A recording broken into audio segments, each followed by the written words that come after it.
तो hello everyone आप सभी को। मैं बहुत-बहुत स्वागत करता हूं आपका मेरे इस YouTube channel study point group of learner में। तो आज हम रोचक जानकारी के तहत बात करने वाले हैं भारत की उस खास नदी के बारे में जिसे हम स्त्रीलिंग नहीं मानते। दोस्तों, यहाँ शुरुआत में ही आपको ये मैं बताना चाहूँगा कि भारत में जितनी भी नदियाँ, चाहे वो उत्तर भारत से निकलती हों या दक्षिण भारत से, सभी को स्त्रीलिंग का दर्जा दिया गया है। लेकिन उसके ठीक विपरीत अपवाद स्वरूप भारत में 2 नदियाँ ऐसी हैं जिन्हें हम पुरुष अवतार के रूप में जानते हैं। यूँ तो भारत की सभी नदियों की मान्यता स्त्री के रूप में होती है, लेकिन ये 2 विशेष नदियाँ हैं और जिसमें से एक नदी, जिसे हम पुरुष नदी कहेंगे, मध्य प्रदेश के अमरकंटक पठार से निकलकर 350 मील का चक्कर काटती हुई पटना से पश्चिम में आकर मिल जाती है। इस नदी का पानी मीठा, निर्मल और काफ़ी स्वास्थ्यवर्धक होता है दोस्तों। तो आप गेस कीजिए कि मैं किसकी बात कर रहा हूँ और तब तक मैं ही आपको बता देता हूँ। इनमें से पहला नदी है सोनभद्र नदी, जिसे हम सोन नदी के तौर पर भी जानते हैं और प्रायः पाठ्य पुस्तकों में गंगा की सहायक नदी के तौर पर इसका कई बार उल्लेख किया जाता है। तो चलिए, सोनभद्र नदी, जिसे भारत की पुरुष नदी के तौर पर जाना जाता है, अर्थात इसे स्त्रीलिंग ना कहकर इसे पुल्लिंग कहा जाता है।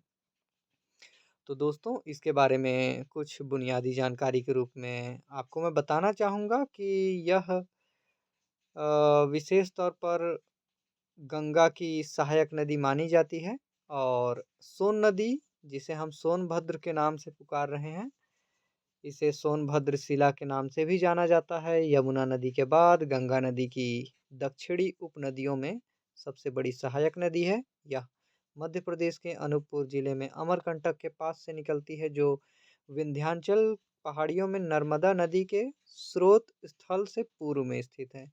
यह उत्तर प्रदेश और झारखंड राज्यों से गुजरकर बिहार के पटना जिले में गंगा नदी से मिल जाती है। यह मध्य प्रदेश की एक प्रमुख नदी मानी जाती है दोस्तों।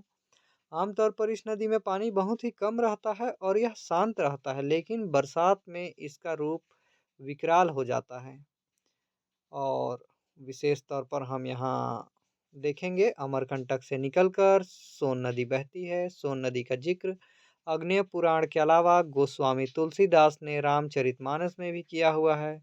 सोन को भी ब्रह्मा जी के पुत्र के रूप में जाना जाता है। सोन का विवाह नर्मदा से होना था।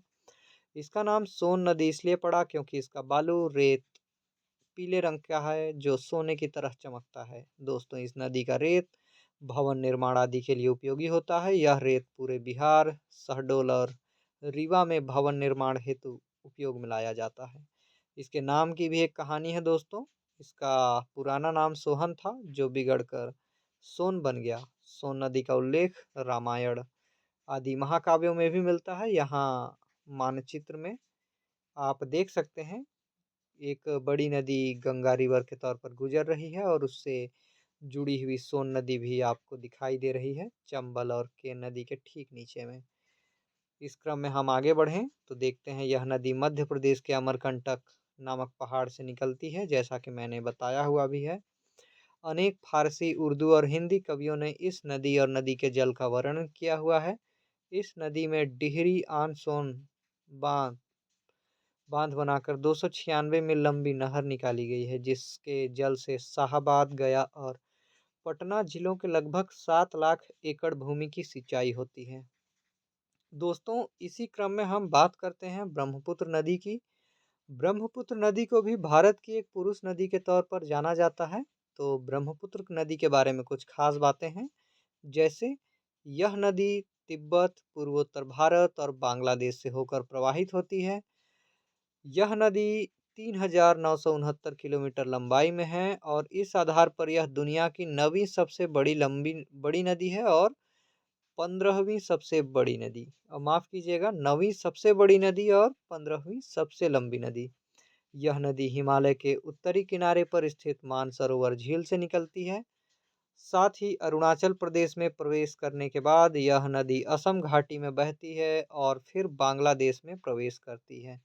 बांग्लादेश में इसे जमुना के नाम से भी जाना जाता है दोस्तों। यहाँ पर एक मानचित्र दिखाया गया है जिसमें मैं आपको ब्रह्मपुत्र नदी को दिखा रहा हूँ। बिल्कुल गहरे नीले रंग में आपको एक रेखांकित करती हुई लकीर दिखाई दे रही है, जो हिमालय के समानांतर बहते हुए पूर्वोत्तर भारत में अरुणाचल प्रदेश और असम में प्रवाहित होते हुए बांग्लादेश में प्रवेश कर रही है और वहीं गंगा नदी से मिल जा रही है दोस्तों। तो इस प्रकार से आपने देखा ब्रह्मपुत्र नदी के बारे में। कुछ और तथ्य हैं, जैसे ब्रह्मपुत्र नदी की औसत गहराई 30 मीटर यानी कि 100 फीट है और इसकी अधिकतम गहराई 135 मीटर यानी कि 440 फीट है दोस्तों। ब्रह्मपुत्र नदी को पुरुष नदी कहा जाता है, जैसा कि मैंने बताया है अभी कुछ देर पहले। हिंदू पौराणिक मान्यताओं के मुताबिक यह ब्रह्मा जी का पुत्र है। ब्रह्मपुत्र नदी को लेकर चीन के साथ काफी विवाद भी चलता रहता है भारत का। चीन तिब्बत में ब्रह्मपुत्र नदी के जल प्रवाह को रोकने के लिए बांध बना रहा है। ब्रह्मपुत्र नदी बाढ़, चैनल शिफ्टिंग और किनारे के कटाव के लिए भी काफी कुख्यात है, या हम कहें चर्चित रहता है। तो दोस्तों, इस प्रकार से आपने आज देखा रोचक तथ्यों के अंतर्गत हम भारत की दो नदियों के बारे में, जिन्हें आमतौर पर स्त्रीलिंग ना मानकर पुल्लिंग नदी के रूप में जाना जाता है। तो दोस्तों, मिलते हैं अगले वीडियो में एक नए और ख़ास जानकारी के साथ। तब तक आप हमारे चैनल को सब्सक्राइब करना ना भूलें। वीडियो पसंद आया हो तो अधिक से अधिक मात्रा में शेयर करें। शुभ रात्रि।